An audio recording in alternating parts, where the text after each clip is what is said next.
Some people who go to Washington and kind of go along, and there's some who just tear the place up. And we've got somebody that's really making waves.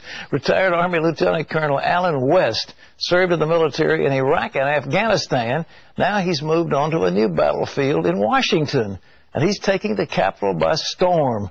Recently, our terrorism expert, Eric Stackelbeck, talked to the freshman congressman from Florida about his vision for America. Watch this. If there was any doubt that Allen West might reach rock star status, his recent speech to the CPAC convention in Washington put it to rest. Stand firm, for this is the dawn of a new America. God bless you all. God bless America, steadfast and loyal. Conservatives are smitten with the first-time congressman from Florida.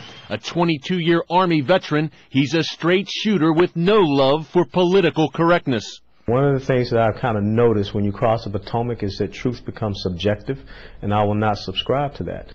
That includes his view on defeating radical Islam. Can we really have any effect and defeat this enemy if we don't acknowledge the role that Islamic ideology plays in terrorism? When you look at the national security strategy, it does not talk about jihadism, does not talk about Islamic terrorism, does not talk about Muslim extremism.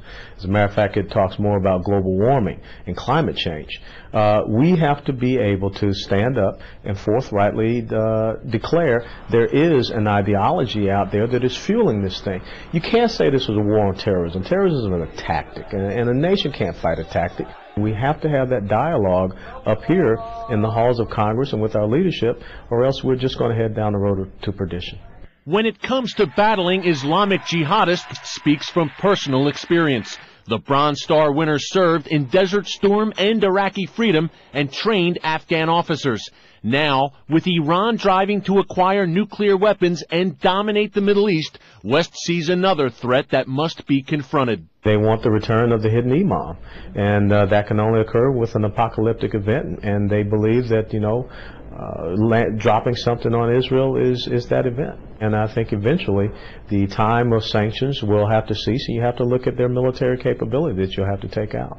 West's combination of national security street cred and fiscal conservatism resonated with voters in Florida's 22nd district. He defeated the Democratic incumbent in November by a whopping 10 percentage points. The Tea Party favorite generated buzz with speeches that became YouTube smash hits. His message: to restore our republic and understand that a republic is based upon the rule of law and the respect of individual rights and freedoms, to recommit to our constitutional principles and values, and to reclaim our American pride. And I think the two main focuses for me ties to the committees that I'm on, Armed Services Committee and Small Business Committee, is the economic security and national security of the United States of America and its citizens. That God and country conservative philosophy was instilled in West as a young man growing up in the inner city of Atlanta, the third of 4 generations of military servicemen in his family. If it weren't for the fact that, my mother and father raised me to believe in something that is greater than myself, when you come into those hard times, you have to have prayer, you have to have a conviction of spirit, and, when you leave out of here, you'll see the prayer of Jabez. 1 Chronicles chapter 4, I believe is verse 7. That's what I live by, that God will bless me indeed and enlarge my territory, that his hand will be upon me to keep me from evil, and so that I will not cause harm. One of West's goals here on Capitol Hill is to help roll back health care law that he says has caused a whole lot of harm for average Americans. Out of that 2,500 pages, maybe 10 pages are worth keeping. The other 2,490 need to be scrapped. Now, if we don't have the consent from the Senate to go forward, then what we're going to do is take it on piecemeal, because it's a failure. It does affect our jobs. It does affect our economy. 11 new taxes, $500 billion of cuts in Medicare, the small businesses that are dropping people off of their health care plans, the insurance rates that are going up. Health care is just one area where West differs sharply from President Obama.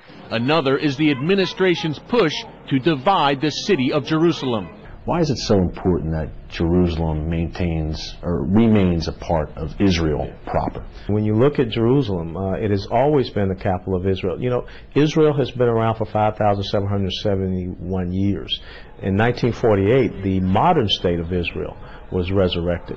So, you know, we talk about returning this land back to the rightful owners and people. Well, I kind of have to tell you, that's the Jewish people. West sees a growing threat posed by the Muslim Brotherhood, a group that many fear will seize control in Egypt and which also operates closer to home. It is a plan to infiltrate into the United States of America, into our operating systems, being cultural, religious, economic, political, education, and cause the downfall of our constitutional republic from within. And this is a Muslim Brotherhood that are tied to terrorist activities all across our globe.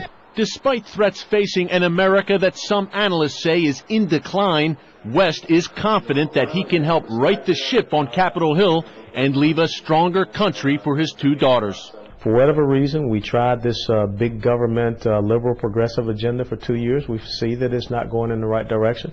So we're going to self-correct ourselves, because what made America great in 234 years was not a large government, but it's an indomitable American spirit, and that's what we're going to resurrect. Eric Stakelbeck, CBN News, Capitol Hill. Man.